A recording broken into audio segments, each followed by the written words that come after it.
Bonjour, chers téléspectateurs de EMCI TV et de enseignement.com. Bienvenue encore. Priez avec moi pour EMCI TV parce qu'ils font un travail formidable. On peut les applaudir, vraiment, c'est incroyable. Et nous sommes là aujourd'hui pour votre édification. Alors, installez-vous confortablement et prenez votre Bible, s'il vous plaît, avec moi ou votre iPad pour regarder.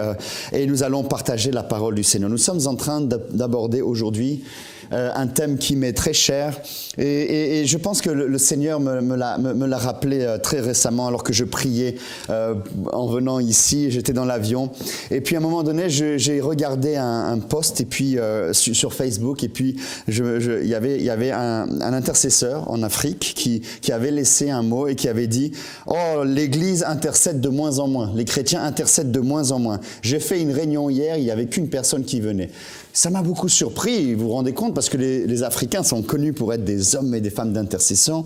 Et il y a des peuples qui sont préparés pour l'intercession, parfois plus que d'autres, malheureusement, alors que cela devrait être une habitude de la prière. Vous pouvez vous référer à une première session où nous avons étudié ensemble, pardonnez-moi, la vie de Jésus-Christ, l'exemple du Christ, l'intercesseur. Amen. Ça, c'est dans la première session.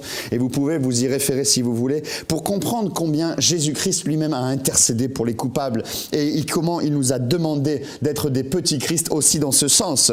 N'est-ce pas? Pas seulement de l'exemplarité, mais d'abord de l'exemplarité dans la prière. Et je disais dans cette première session que c'est une des premières choses, et l'on voit dans la parole de Dieu que les disciples demandent « Seigneur, enseigne-moi à prier ». Peut-être vous pouvez le répéter avec moi, « Enseigne-moi à prier ». Ils n'ont pas demandé beaucoup d'autres choses, mais ils ont demandé « Enseigne-moi à prier ».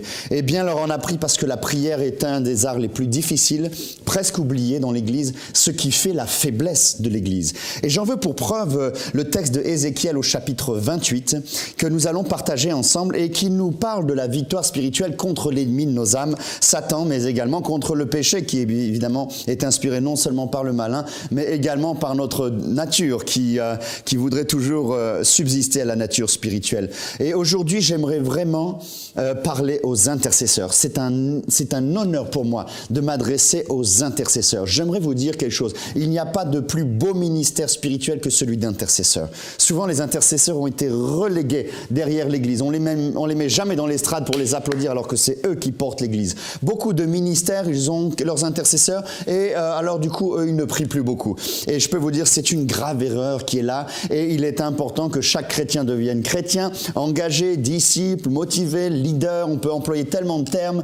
Vous pouvez faire des cellules, vous pouvez avoir vos propres gens, vous pouvez avoir un ministère multitudinaire, vous pouvez faire tout ce que vous voulez, mais si vous n'avez pas de vie de prière, si nous n'avons pas de vie de prière, notre piété est vaine. Et je pèse mes mots. Notre poids dans le monde invisible est invisible. Souvenez-vous de ces fils de Sheba qui voulaient chasser des démons et ils se sont pris vraiment une trempe, pour parler un peu trivialement. Ils se sont pris une trempe et le démon leur disait « Mais je connais Paul, mais vous qui êtes-vous » Parce qu'ils n'avaient pas le poids dans la prière. Il y a beaucoup de mimétisme et avec la technologie, c'est formidable, la technologie. Mais on peut très bien faire paraître, on peut faire des montages, on peut faire des choses. Et alors, on a l'apparence de la piété, nous dit le Seigneur dans le Nouveau Testament, sans en avoir ce qui fait la force. Et ce qui fait la force, eh bien, mes amis, c'est la prière. Et j'aimerais vous le dire, et non seulement la prière, mais l'intercession. Alors, dans l'avion et puis dans ces moments de prière, alors que je me préparais, le Seigneur vraiment a mis sur mon cœur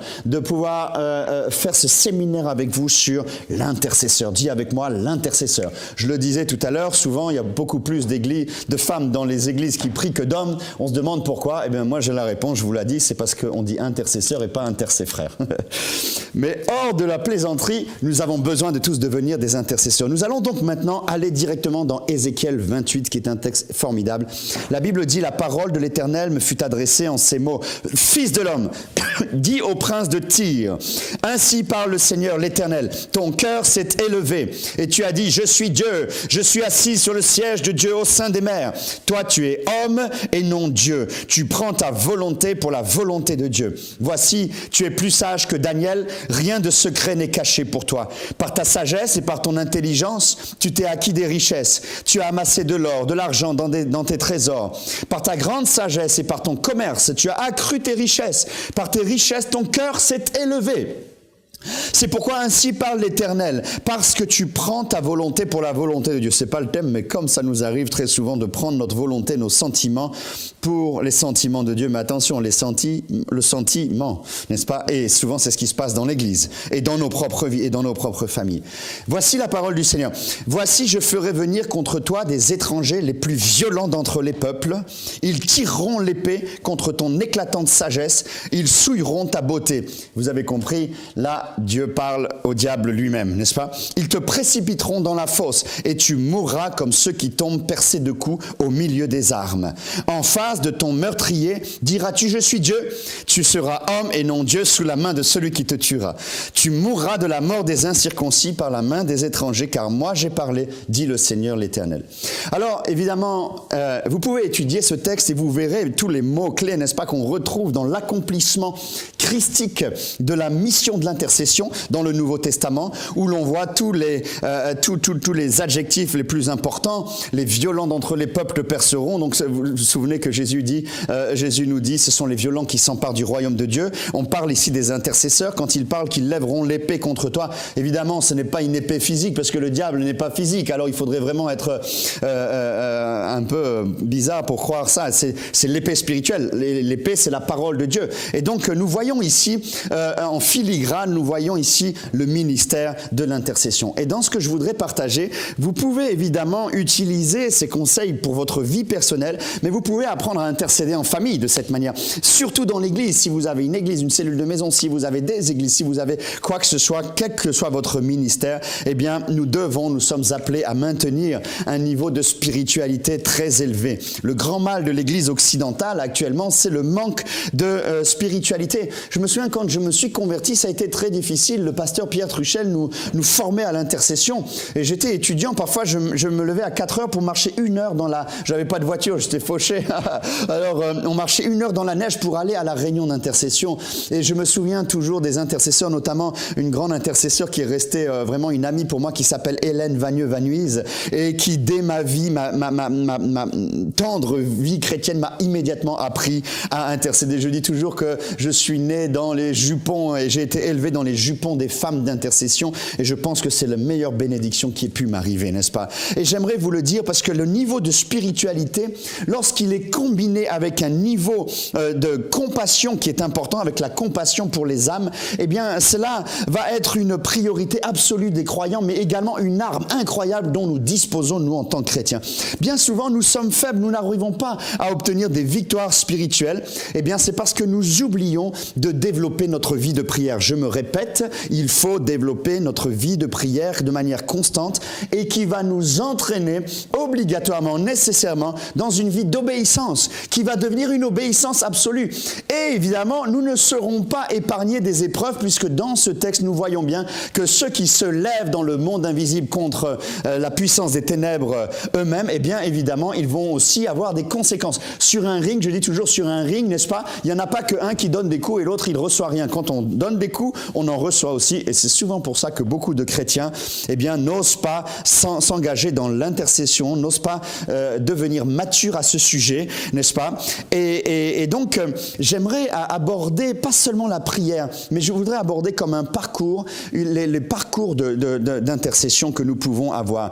Et dans cette première partie, nous allons aborder trois manières d'apprendre, trois étapes dans l'intercession. La première, c'est la confession. La deuxième, c'est la compassion. Et la troisième, c'est la repentance.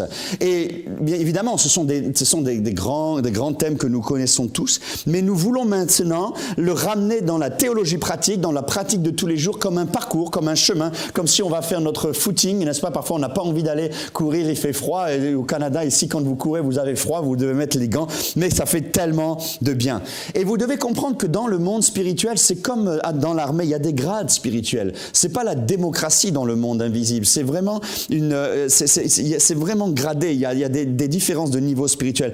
Non seulement pour le diable et ses sbires, n'est-ce pas? Mais également pour les niveaux spirituels que l'on peut franchir quand on est chrétien. Et au fur et à mesure qu'on apprend à être un intercesseur, au fur et à mesure notre compréhension des mécanismes spirituels grandit, notre autorité dans le monde invisible grandit, et soudainement, alors qu'avant tu pouvais prier 1000 fois pour une personne, eh bien tu t'aperçois qu'il ne se passait rien rien, et puis un jour, tu développes ta vie de prière, tu augmentes, et l'autorité dans ta bouche est telle qu'à un moment donné, la maladie, le cancer a besoin de sortir. Et nous, dans ce monde spirituel, eh bien, nous avons aussi la possibilité d'avoir comme des grades. Évidemment, j'en fais pas une doctrine, c'est une image, n'est-ce pas? Je voudrais pas que vous pensiez que j'en fasse une doctrine. Mais l'intercesseur devrait être un homme et une femme qui est disponible à son général pour être au bon endroit, au bon moment et pour faire ce qu'il faut au moment où il faut. C'est ça la définition des héros. Et vous êtes des héros, alléluia. Et c'est pour ça que le Seigneur veut que nous soyons avec lui, ses intercesseurs. Mais intercéder, ce n'est pas seulement prier. Dans l'intercession, il y a l'action qui est demandée. Et souvent, évidemment, alors ça peut être amené différentes sortes d'actions. On n'est pas obligé de crier pour intercéder, mais on n'est pas obligé de marcher, de courir, etc. Mais souvent, il y aura des actions qui vont être faites et qui vont avoir besoin. Mais on ne peut pas être intercesseur si on n'a pas la compassion. Souvenez-vous, dans le premier séminaire, on n'a parlé que l'amour du Christ, n'est-ce pas, était la volonté d'amener des âmes à Christ. Souvent, on a laissé ce travail aux évangélistes d'amener les âmes à Christ. Mais un évangéliste, c'est pas quelqu'un qui amène des âmes à Christ. Un évangéliste, c'est d'abord un intercesseur. Un pasteur, c'est pas quelqu'un qui prend soin des gens, c'est d'abord un intercesseur. Un apôtre, c'est pas quelqu'un qui organise, c'est d'abord un intercesseur. Sinon, le ministère est vide de sens. Donc, nous pouvons, dans ce travail, apprendre à mieux intercéder. Et j'aimerais apprendre chaque jour, n'est-ce pas?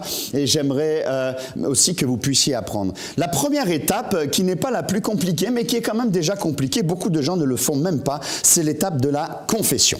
La confession, on peut trouver le mot confesser, n'est-ce pas, vient dans sa racine hébraïque de yadad, n'est-ce pas, qui signifie confesser, mais aussi louer, c'est le mot aussi de là que vient le mot louange aussi, ou remercier et rendre grâce.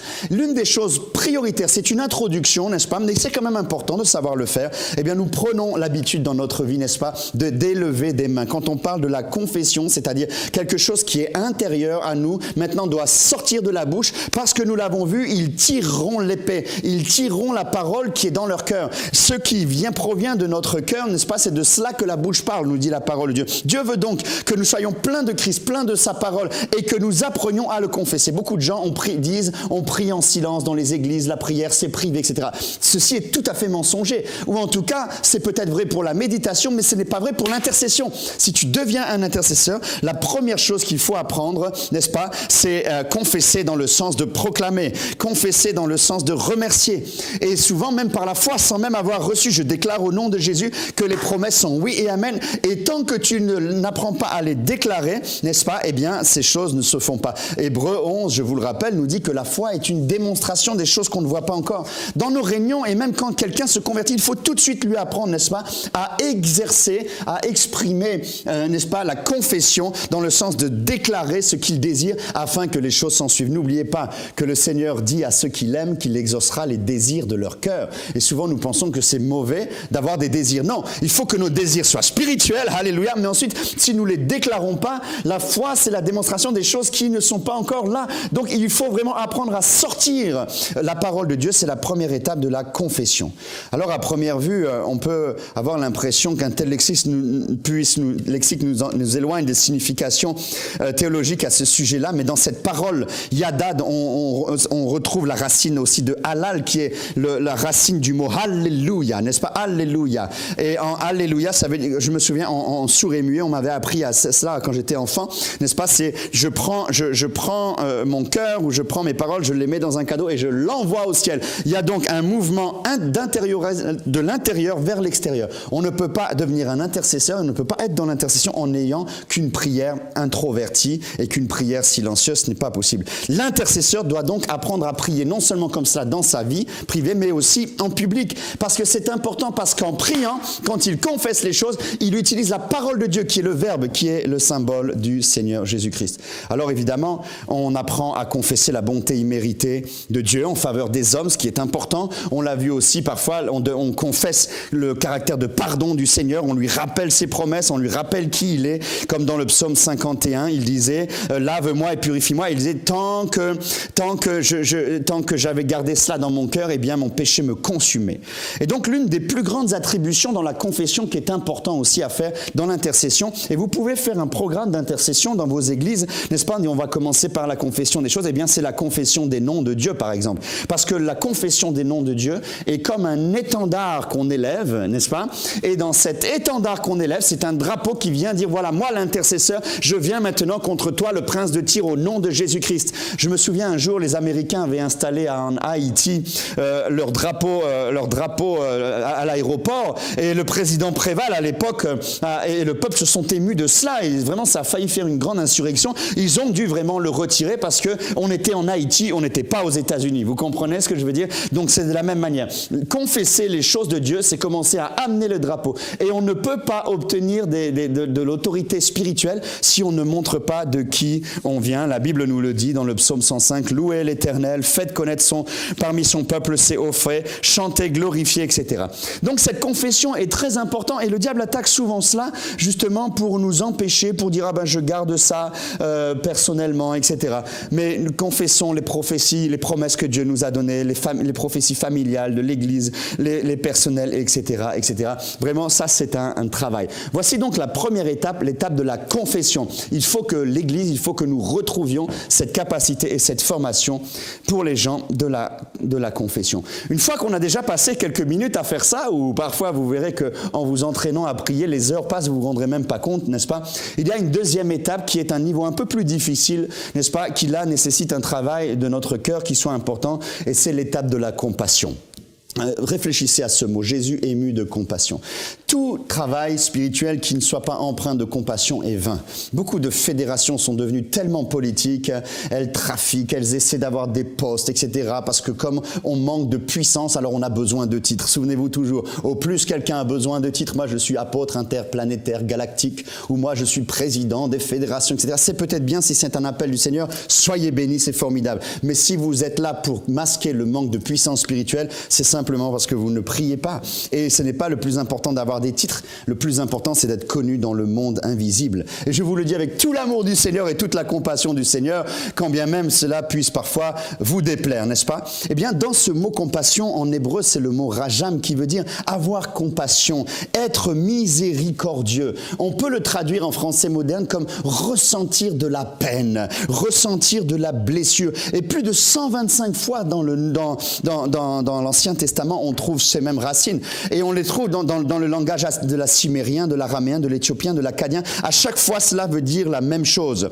Pour prendre un exemple de ce mot rajam, dans Exode 33, verset 19, la Bible dit ceci, Moïse, l'Éternel répondit, je ferai passer devant toi toute ma bonté. Alléluia. Et je proclamerai, vous vous souvenez là, on a l'étape de la confession qu'on vient de voir. Je ferai passer ma bonté, je proclamerai le nom de l'Éternel, mais on est déjà passé dans cette étape et on le pratique maintenant tout le temps parce qu'on est déjà, on s'est habitué à faire cela. Je fais grâce à qui je fais grâce et je fais miséricorde à qui je fais miséricorde.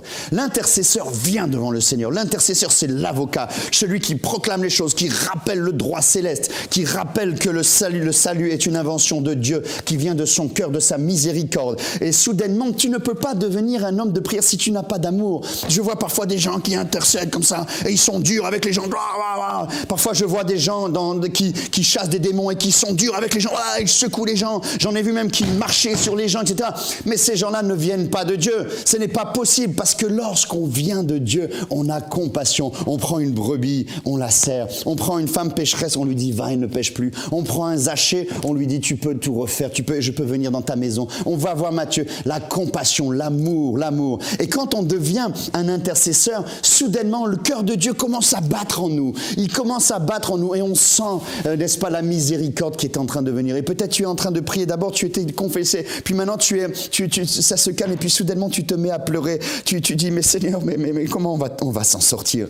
Et tu commences à prier, exprimer la compassion pour ceux qui souffrent véritablement. La Bible nous parle, la parabole biblique que l'on trouve beaucoup pour exprimer la compassion, n'est-ce pas? C'est la question de l'entraille. Je ressentais ces choses dans mon entraille. Dans 1 Roi 3, 26, alors Alors la femme dont le fils était vivant sentit ses entrailles s'émouvoir. Et ceux qui sont des intercesseurs, parfois ont pu ressentir ces choses-là. J'ai vu des intercesseurs, je l'ai vécu moi-même, qui à un moment donné avaient des douleurs comme des douleurs de l'enfantement. Et il y a des gens qui se mettent à vraiment, ils sont en train de prier pour quelqu'un et soudainement, ils se mettent même à crier, à hurler. Alors bien sûr, d'aucuns va les mépriser en disant « Oh, qu'est-ce que c'est que ça? Ce n'est pas comme ça qu'on prie. » Mais c'est parce qu'ils n'ont jamais ressenti la miséricorde. Lorsque la miséricorde vient dans ton cœur, que tu deviens un intercesseur, tu vas commencer à ressentir ce que le pécheur sent, ressentir la douleur d'un divorce, ressentir la douleur ou l'impureté et ce que ça peut créer. Tu vas pas simplement dire « Ce n'est pas bien de regarder des films porno, Seigneur, parle-lui !» Mais tu vas ressentir « Oh, mais Seigneur, regarde, il y a comme une attraction incroyable. Et Seigneur, regarde, les yeux me font mal, rien qu'à imaginer ce qu'ils sont en train de faire. Et miséricorde de ces gens, libère-les là. » Et cette compassion fait que, soudainement, tu vas prier non pas pour obtenir plus de gens dans ton église ou pour avoir plus de tes bénédictions, mais tu vas recevoir cette compassion qui fait que, par amour, tu vas commencer à donner ton temps. Et il en faut de la compassion parce que prier, c'est pas toujours facile, puis ça prend du temps. Alors on est tous occupés, on préfère une bonne série, un bon apéro ou quelque chose comme ça. Mais celui qui est intercesseur est un homme rempli, une femme remplie d'amour, parce qu'il faut de l'amour pour passer du temps pour les autres. Et moi, je les admire beaucoup, ces gens qu'on ne voit pas, tous ces moments que tu passes en train d'intercéder. Dieu admire ça. Comment un homme actuellement moderne, une femme moderne actuellement peut passer du temps pour les autres, alors que les gens pour qui on prie ne vont même pas nous repayer ce que nous avons fait pour eux. Il faut de la compassion. Alléluia. Mais Dieu dit, je ferai grâce à qui je ferai grâce. Et pour cela, nous l'avons vu dans Ésaïe 59, il faut de la compassion. Et le Seigneur ne peut pas agir dans le monde invisible s'il n'y a personne qui prie, nous disait Ésaïe au chapitre 59. Donc avoir de la compassion, mes amis, dans la prière, c'est un sentiment qui s'apprend. C'est une adoption, c'est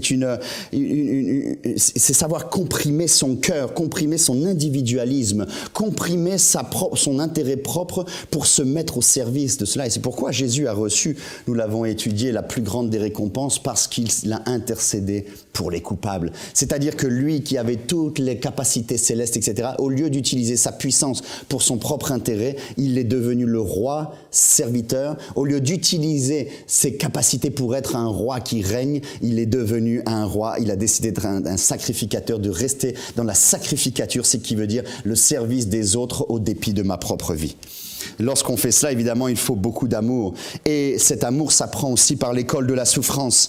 Et malheureusement, on ne parle plus beaucoup de ces choses, de la souffrance actuellement. La religion les religieux provoquent une souffrance en imposant aux gens leurs dogmes. Mais si tu ne crois pas, je te coupe la tête. Mais la Bible ne parle pas de cela. La Bible nous dit, aie miséricorde, relève celui qui est affaibli, souffre avec celui qui souffre, pleure avec celui qui pleure. Fais un ministère non pas pour être connu ou avoir de l'argent, mais fais un ministère parce qu'il y a des gens qui souffrent, qui ont besoin de Christ, qui ne savent, qui lèvent le poing au ciel en disant « Dieu n'a jamais rien fait pour moi ». Et Dieu dit « J'attends qu'il y ait un intercesseur qui se lève, qu'il ait compassion, qu'il puisse sentir le cœur de Dieu comme mon cœur bat pour celui qui souffre. Mon cœur pleure. » Jésus, dans le jardin de Gethsémanée, était là et au moment où il était en train d'intercéder, il n'intercédait pas que pour lui. Il disait « Seigneur, que cette coupe s'éloigne de moi ». Mais juste avant, on voit qu'il, sous la force de son intercession, il est là par terre, à genoux, en train d'être complètement écrasé de la compassion et de la souffrance. Et il y a ce phénomène d'hématidrose qui fait l'éclatement des vaisseaux sanguins frontaux,